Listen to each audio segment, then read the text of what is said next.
का पे आउट आप सुनोगे तो दंग रह जाओगे। 25 लाख रुपए आता था एक आदमी का महीने का, वो 25 लाख रुपए। 25 लाख रुपए, और वो आदमी 80,000 के फ्लैट के किराए में रहता था। ये ऑन रिकॉर्ड है और बोलते लोग, उस आदमी ने खुद बोला है कि मैं 80,000 रुपए की बेल्ट पहनता हूँ, 1.5 लाख का जूता पहनता हूँ। वो किसके पैसे से पहनता? इन बहनों के निवेश के पैसे से। गवर्नमेंट ने अप्रूव्ड भी दे रखा था, मान्यता दे रखा था। गवर्नमेंट ने जब जिस कंपनी को मान्यता देती थी, हमें सरकार पे भरोसा होना चाहिए। अच्छा, एक बड़ा सवाल ये है कि सरकार क्यों अनदेखी कर रही है, सरकार क्यों बचना चाह रही है इस मामले से? तो मुझे मुझे पूर्ण विश्वास है कि इन बहनों का भुगतान किस प्रकार से उन्होंने वापस करना है, निश्चित मुझे तौर पे मुझे उम्मीद है उनसे। कैसे एक कंपनी कृषि मंत्रालय भारत सरकार द्वारा पंजीकृत हो गई और कैसे उसकी अनेकों ब्रांचें खुल गई और कैसे सरकार की नाक के नीचे से करोड़ों की ठगी करके रफू चक्कर भी हो गई। फिलहाल मैं आईडीपीएल ऋषिकेश में मौजूद हूँ। मेरे पीछे आप देख रहे होंगे बहुत सारे ये पीड़ित वही हैं जो बहुत लंबे से एलयूसीसी के जो जाल था उस पर अपना पैसा फंसाकर आज की डेट में पछता रहे और इंतजार कर रहे हैं कि सरकार कब मामले का संज्ञान लेगी और कब उनका पैसा लौटाने में उनकी मदद करेगी।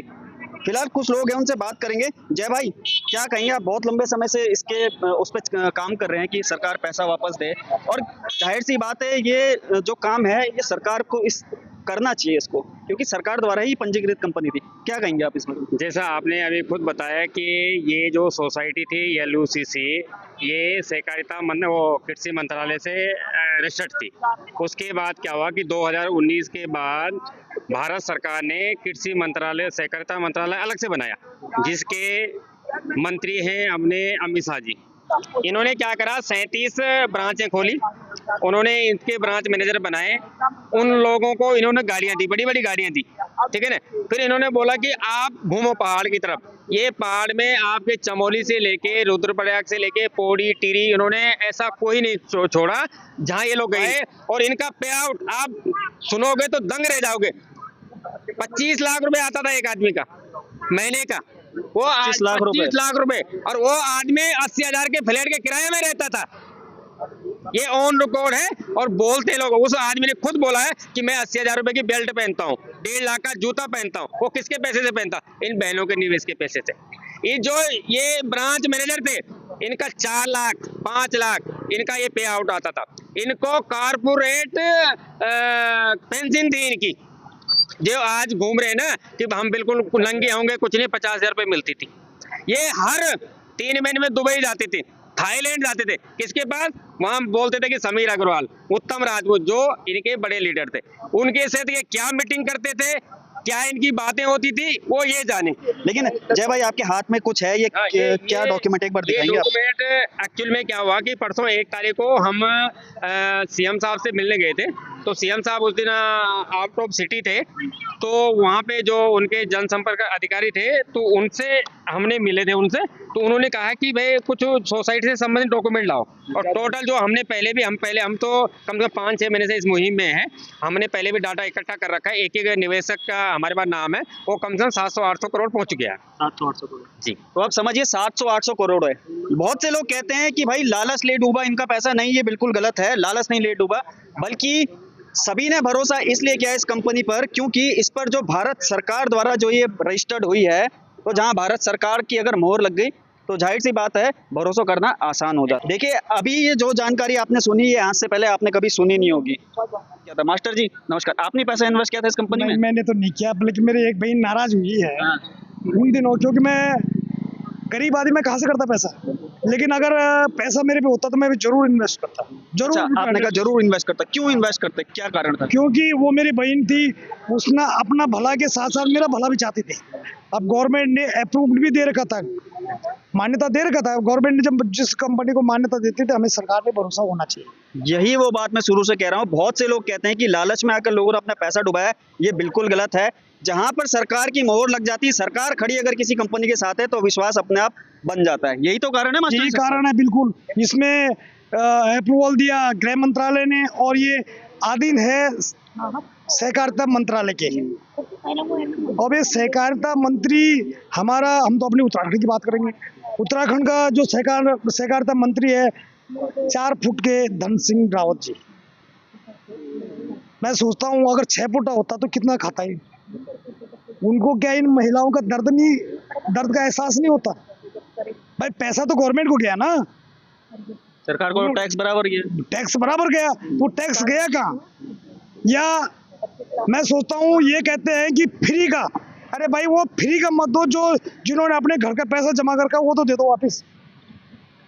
वो चावल 5 किलो चावल दे के क्या सब कुछ हो जाएगा? अरे जिनका घर से पैसा गया उनका पैसा वापस करो, और इस सरकार को सुदबुद्धि दे कि जिन गरीब महिलाओं ने, जिन्होंने अपना चूल्हा चौका को पैसे मार के अपने बच्चों को, जो बच्चे का कभी पनीर खाने का मन कर रहा होगा, अच्छा खाना खाने का मन कर रहा होगा, उसको खाली दिन की दाल खिला के, शाम को रोटी दाल में खिला के, और वो पैसा बच्चों के भविष्य के लिए इकट्ठा करना चाह रहा हो, संचय कर रहे थे, तो वो पैसा कहाँ गया?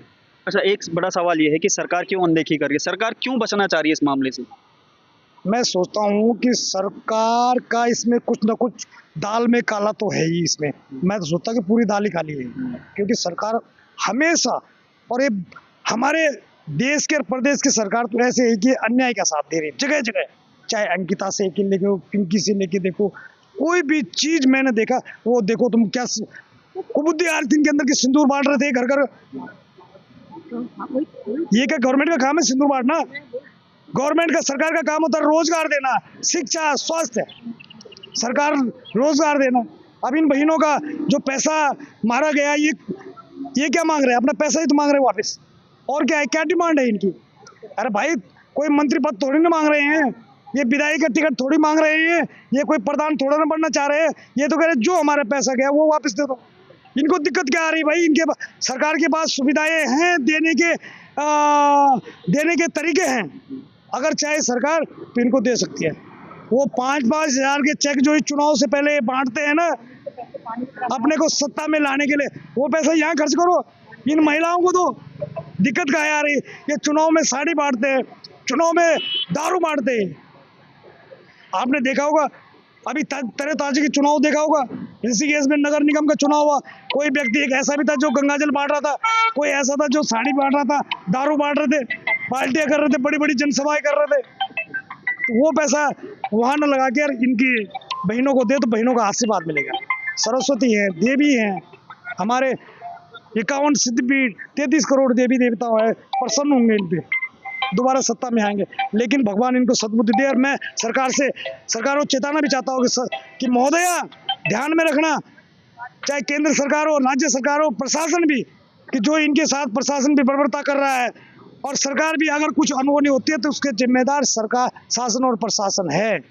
सहकारिता मंत्रालय है, गृह मंत्रालय है, और बिना डोर थकलो धामी जी, ये देवताओं ने नहीं नाचा।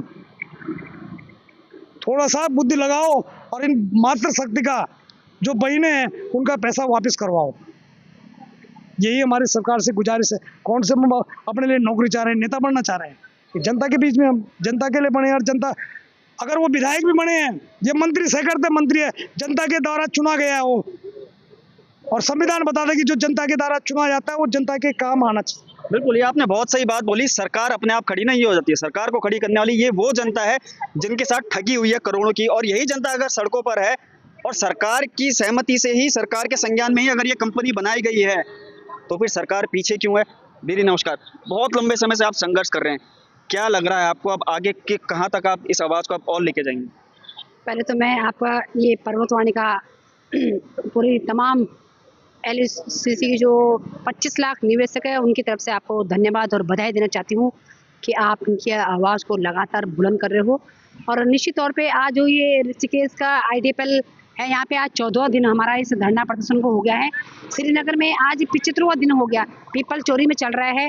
कल से हमारा देहरादून में और डोईवाल में भी शुरू हो रहा है। धीरे धीरे हम पूरे प्रदेश के अंदर इसको धरना प्रदर्शन हमारा शुरू होने जा रहा है। और बहुत हो गया है, फरवरी से हम लोग इसमें लगे हुए हैं। 4 धाम यात्रा में हमने तमाम, चाहे वो सतपुली रहा होगा, कोरदा रहा होगा, टिहरी, पौड़ी, चमोली तक तमाम जगहों में हम लोगों ने चक्का जाम किया है। अभी पूरे देश के अंदर आपने देखा होगा हमारे युद्ध की स्थिति बनी थी, उस दौरान भी हम लोगों ने चक्का जाम किया है।